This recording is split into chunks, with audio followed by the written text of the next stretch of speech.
아 그래서 키닥터인 닥터문의한테 한다. 여기까지 합시다. 네이버로 하는 것도 한계에 부딪혔어요. 여기까지가 제 리밋입니다. 원장님. 네. 요즘 뭐가 그렇게 바쁘신지 연락 잘 안 되시던데. 맞아요. 제가 연락을 안 받으려고 한 게 아니라요. 요즘에 덴서티 때문에 진짜 제가 너무 바빠요. 병원에서는 덴서티 시술하고 또 학회에서 덴서티 발표하고 덴서티 회사 직원분들 우리 병원 오셔가지고 임상 연구하고 최근에 또 일본 의사분들이 30분 정도 오셔가지고 그분들 때 덴서티 시술 알려드리고 해서 매일매일 덴서티 관련된 스케줄 때문에 제 개인 시간이 많이 없어졌습니다. 일본 의사분들까지 그렇게 하시는 거예요? 대단하시다. 워낙에 또 포텐자가 일본에서 진짜 인기가 많거든요. 그래서 제가 포텐자랑 덴서티 둘 다 시술 많이 하고 있다 보니까 그런 제의가 많이 들어오고 바빴습니다. 네. 덴서티가 그거죠? 그 마모모 솔라님이 최근에 맞아. 그 마마무 솔라님도 하시고 많은 분들이 덴서티에 관심이 많아가지고 오늘 도대체 그 덴서티가 뭔지 또 왜 좋은지 한번 말씀드려보도록 하겠습니다. 덴서티는 고주파 장비인데요. 고주파라는 건 열을 이용해서 콜라겐 생성을 유도하는 거고요. 새로운 젊은 콜라겐 만드는 세포로 대체해주는 그런 역할까지 있어서 피부가 많이 이제 밀도가 강해지고 단단해지고 좀 더 젊어지는 그런 시술이라고 할 수 있겠습니다. 그럼 덴서티는 어떨 때 받게 되는 거예요?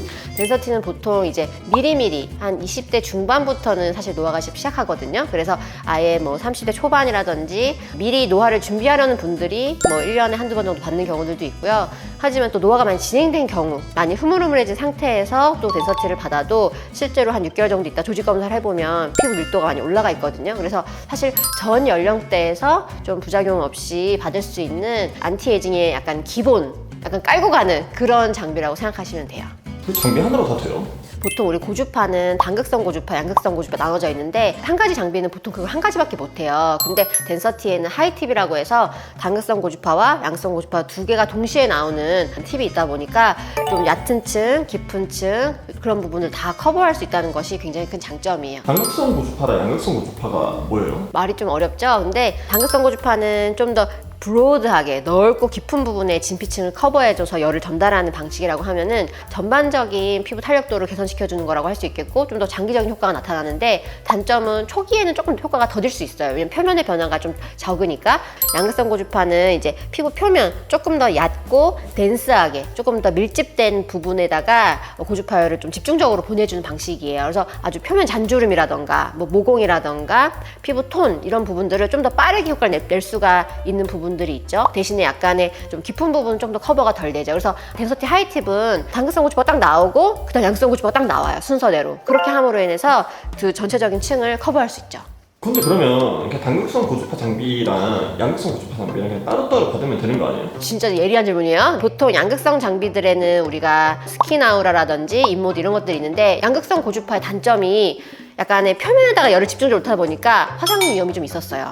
그런데 그런 장비들은 대부분 쿨링 기능이 없이 나온 장비들이라서 왕왕 그런 사건들이 있었거든요. 근데 이 덴서티는 1단계부터 5단계까지 쿨링 기능을 조절할 수 있고 이건 써마지보다도 훨씬 더 섬세하고 좀 더 다양하게 조절할 수 있는 기능이거든요. 그리고 피부에 딱 표면이 됐을 때 온도 변화도 딱 바로바로 모니터링 할 수가 있어서 훨씬 안전하게 양극성 고주파 받을 수 있다는 장점이 있는 거예요. 그래서 현존하는 양극성 고주파 중에서는 좀 가장 안전하다고 그렇게 생각할 수 있겠습니다.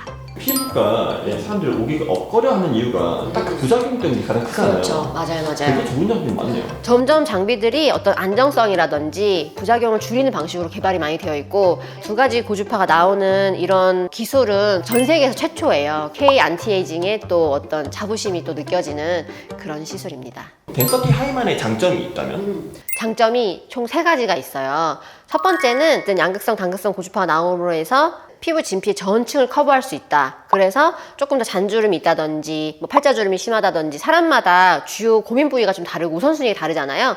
그런 부분에 맞춰서 좀 더 디자인해서 개별화된 시술을 할 수 있다는 것이 첫 번째 장점이에요.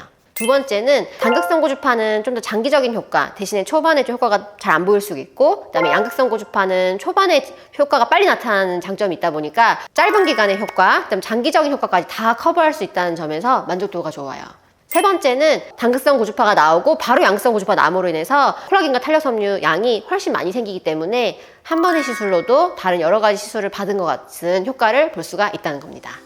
만약에 데센티를 해야 되는 상황이다 라고 했을 때 닥터분한테 해야 되는 이유가 있을까요? 일단 덴서티 키닥터다. 여기죠? 덴서티 키닥터다. 포텐자 다이아팁이라고 이 양극성, 단극성 나오는 이 덴서티의 전신 같은 장비가 있어요. 그 장비부터 제가 정말 오래 써왔기 때문에 덴서티 연구개발을 참여했던 거거든요. 그래서 덴서티 키닥터라는 거. 키닥터가 어떤 수치가 있어요? 뭘 얼마큼 해야지? 시술 건수가 일단 많아야 되고 임상 연구에 참여해야 되고 화이트 페이퍼라고 해서 관련된 임상 논문 같은 걸 썼던 경험이 있어야 되고 여러 가지 기준이 있어요. 이 덴서티는 아까 말씀드렸던 것처럼 양극성 고주파 같이 나오는 하이팁도 있지만 단극성 고주파 나오는 클래식 팁도 있어요. 이 여러 가지 팁을 가지고 어느 부분의 디자인에서 하는지가 정말 시술 결과에 많이 영향을 주거든요. 특정 팁을 몇 차 때 몇 샷으로 비율을 조합할지, 어떤 부분에 좀 더 집중적으로 시술할지 굉장히 시술 결과에 영향을 줄 수 있는 변수가 많다 보니까 숙련도와 전문성이 더더욱 필요한 그런 시술이라고 생각합니다. 아 그래서 키닥터인 닥터분한테 한다. 여기까지 합시다. 네이버로 하는 것도 한계에 부딪혔어요. 여기까지가 제 리밋입니다. 오늘 덴서티 키닥터인 닥터원에게 덴서티 이야기를 들으셨는데요. 추가적으로 궁금한 사항은 댓글 남겨주시고요. 구독과 좋아요, 알림 설정도 부탁드립니다. 감사합니다.